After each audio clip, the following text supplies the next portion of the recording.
আসসালামু আলাইকুম। আজকে আপনাদেরকে দেখাবো আমার ছোট্ট একটা বাগান বাড়ির ভিতরে। প্রায় ছবি দিই, কিন্তু ভিডিও কখনো করা হয়নি। আজকে দেখাবো চলেন। আমার ছোট একটি বাগান আছে যেখানে অনেক কিছুই চাষ করি।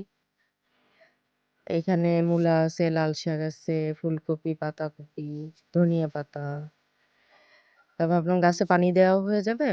আপনাদের সাথে ভিডিও একটু হয়ে যাবে। কারণ আজকে গাছে পানি দেওয়া হয়নি। সারাদিনও পানি দেওয়া হয়নি একটু। মাটিও শুকায় গেছে। এখানে টুকটাক ভাবে চাষ করি, ভালোই লাগে। কৃষি মানে ছোটখাটো একটা সবজি বাগান নিজে করি। আমরা সবাই মিলেই যত্ন নিই। আমি একা করি না। বাড়ির সবাই মিলে যত্ন নিই। গাছেও দেখছি একটা ফুলকপি হইছে ছোট একটা। এই পাশে একটা হইছে, ওই পাশে একটা হইছে। ভালোই লাগতেছিল। রিগানরে বললাম আমাকে ভিডিও করে দাও। রিগান আমাকে নিয়ে গেল ভিডিও করাইতে, আমি গাছে পানি দিচ্ছিলাম। আমি পুরো বাগানটাই ঘুরে দেখাবো। আরো আছে ওই পাশে সিম গাছ, লাউ গাছ টুকটাক লাগানো। কুমড়া গাছও আছে, পুঁই শাক গাছ, এই পাশে টমেটো গাছ, এখানে কিছু আছে হচ্ছে পালং শাক, ওই পাশে আছে হচ্ছে গিয়ে আম, লাল শাক, কিছু সর্ষে আর গাছও আছে।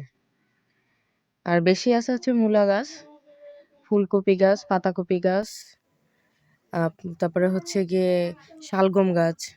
এই পাশ দিয়ে বেশ কিছু গাছ আছে আমার। তো এগুলো সম্পূর্ণতে পানি দিব আর আপনাদেরকে ভিডিও করব, তাই আজকে আপনাদেরকে ভিডিওতে নিয়ে আসলাম। টুকটাকভাবে ভিডিও চালাচ্ছি আপনাদের জন্য। আপনাদের ভালো লাগলে অবশ্যই আমার পাশে থাকবেন, আমাকে ফলো মারবেন, সাবস্ক্রাইব করবেন। আমার একটা ইউটিউব চ্যানেল আছে। এখানে হচ্ছে এখানে হয়নি, এখানে রোদ পড়ে না দেখে এই সাইডটায় বেশি কিছু জন্মাইতে পারে নাই। এই পাশটাই বেশি হয়েছে। এই গাছগুলোতে পানি দিয়ে, এটা হচ্ছে আমাদের বড়ই গাছ, আপেল কুল গাছে বড়ই ধরছে এবার অনেকগুলো।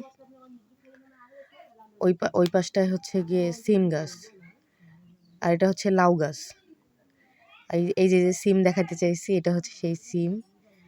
আর এই যে হচ্ছে সিম গাছ, আমাদের নিজেদের লাগানো সিম। বেশ কিছু সিম ধরছে, ফুলও ধরছে। এই পাশে হচ্ছে গিয়ে এই যে লাউ গাছ আবার লাগানো হয়েছে। এটা হচ্ছে গিয়ে পুঁই শাক গাছ। এখানে দুইটা ড্রাগন গাছও আছে ওই পাশে আমার লাগানো। আমার যখন যা পাই তখন তাই এনে লাগাই। আর এই পাশে হচ্ছে অ্যালোভেরা। আমার 3-4টা অ্যালোভেরা গাছ আছে, লেবু গাছ একটা, মেহেদি পাতা। এই টোটাল মিলে সবাই দোয়া করবেন, পাশে থাকবেন। ধন্যবাদ।